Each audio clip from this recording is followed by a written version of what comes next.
Our whole life is shaped by decisions, but there's 3 decisions you're making every moment you're alive. And the way you make these 3 decisions shapes your destiny. 3 decisions that control people's entire lives. They're happening right now as people are listening, and they can test in their own mind if it's true. When I was a little kid, I grew up in a pretty tough environment. I had 4 different fathers, and we had never had money even for food. I mean, Thanksgiving with no food, and my parents are fighting. It was the worst experience of my life. It was the most crushing experience I felt. I have a younger brother and younger sister. I'm the oldest.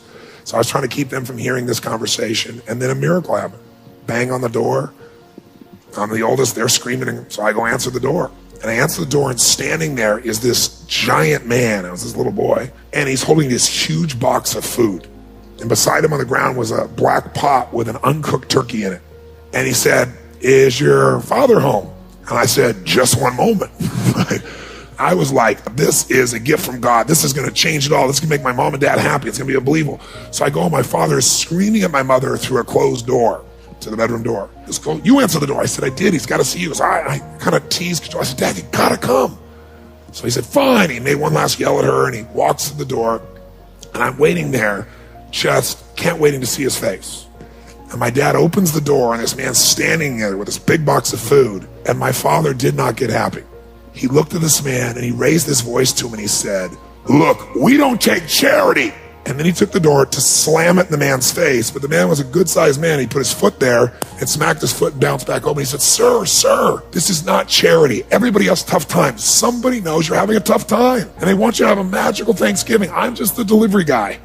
He said, "Please take this." And my father said, "We don't take charity." He went to slam it again. And this time the guy put his shoulder against it so he couldn't do it. And then the guy said something that I'll never forget, and in moments I wished he hadn't said, but he found a way to force my father. He's holding this thing, and he looked at me, and then he looked at my dad, and he said, "Don't make your family suffer because of your ego." Now my dad's level of energy increased, but he was also trapped. So he took the food, slammed it on our table, and slammed the door in the man's face, and never even thanked him. And then I thought, years I figured out, our whole life is shaped by decisions. That's what we've talked about today, right? But there's 3 decisions you're making every moment you're alive. And the way you make these 3 decisions shapes your destiny. First decision we're all making every moment is, what are you going to focus on?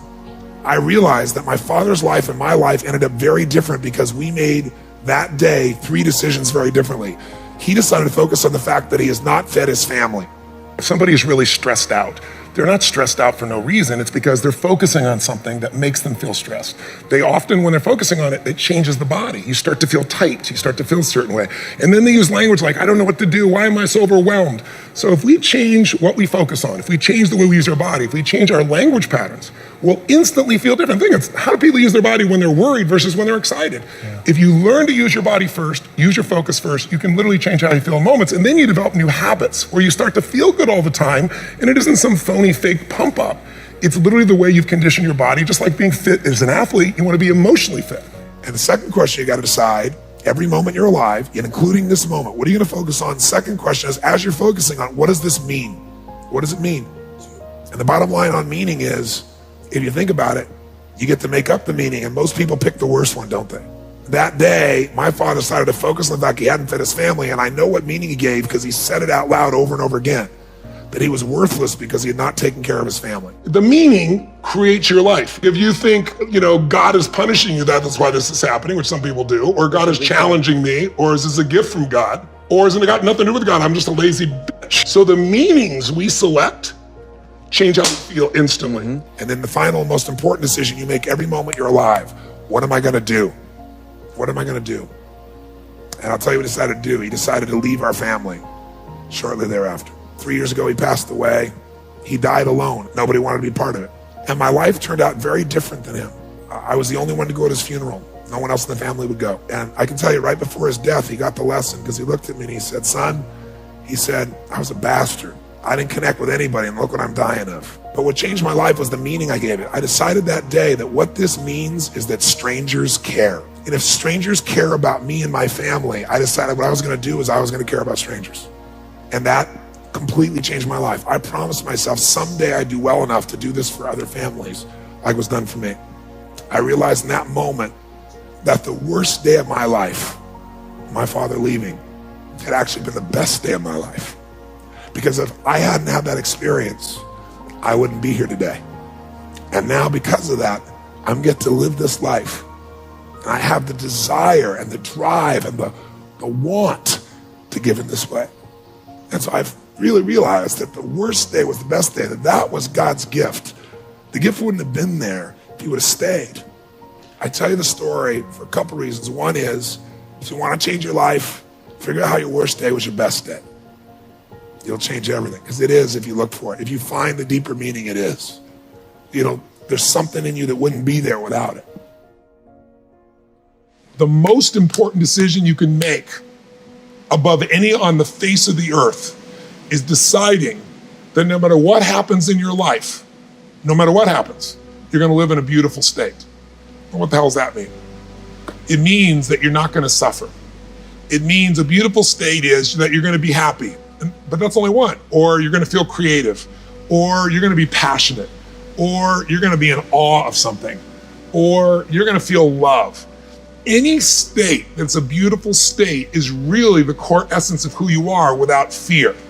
The decision to say, I am not going to suffer, that if suffering arises, pain's one thing, suffering's another. And the way you suffer is you focus on yourself. Right.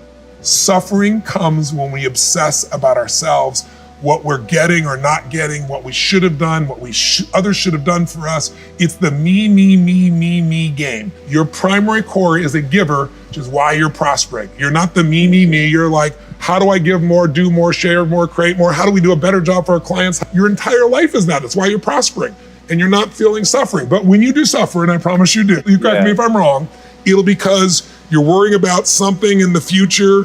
How's this going to happen? Will this come together? Suffering can be worry, it can be anger, it can be frustration. It's anything that takes you out of a beautiful state. And here's what people don't get. You can end suffering by stop focusing on yourself and focus on something you want to serve greater than yourself. Your children, your wife, your mission, your life. You can get out of it in an instant because the nature of the human mind is to constantly compare things. Life is short. We don't know how short it's going to be.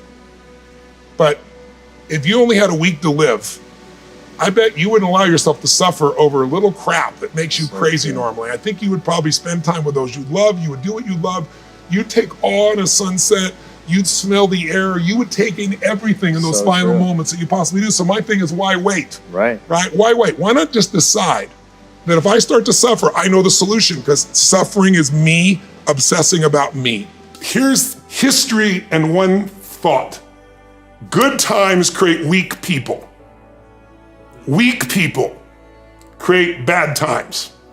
Bad times create strong people. Strong people create good times.